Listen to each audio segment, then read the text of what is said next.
Ka përfunduar në Korçë edicioni 4 i Gjon Mili Video Art Festival, aktiviteti që për 3 ditë me radhë ktheu qytetin në një pikë takim të artistëve, kineastëve dhe krijuesve nga vende të ndryshme të botës. Festivali solli për publikun një program të pasur me video art, filma të shkurtër, dokumentar, ekspozita dhe projekte të artit bashkëkohor, duke promovuar dialogun kulturor dhe shkëmbimin artistik ndërkombëtar. Mbrëmja përmbyllse u shoqërua edhe me një performancë të veçantë muzikore në ambientet e teatrit Andon Zako Çajupi, ku kitaristi italian Nicola Montella interpretoi pjesë nga repertori muzikës klasike dhe bashkëkohore.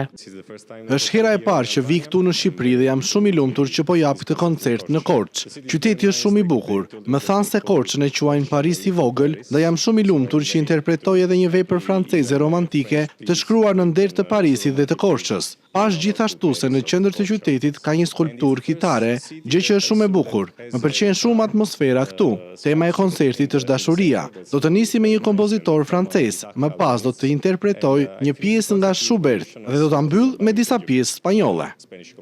Në përfundim të këtij edicioni në Korçë, krijuesja Ylka Gjolesha tha se tashmë Gjon Mili Video Art Festival do të vijojë edhe në jug të vendit. Në këtë edicion, Festivali i Gjon Milit ka pasur një prurje, përveç një prurje shumë të lartë artistësh që në fillim me aplikimet, gjithashtu edhe ka pasur gjithsej 45 artistë të cilët i ka shfaqur në lokacione të ndryshme.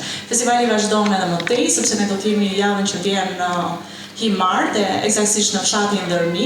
Gjon Mili Video Art Festival konfirmoi edhe një herë rolin e tij si një nga ngjarjet më të rëndësishme kulturore në Korçë, duke sjellë në qytet artistë dhe krijimtari nga mbar bota dhe duke kthyer Korçën në një qendër të rëndësishme të artit bashkëkohor ndërkombëtar.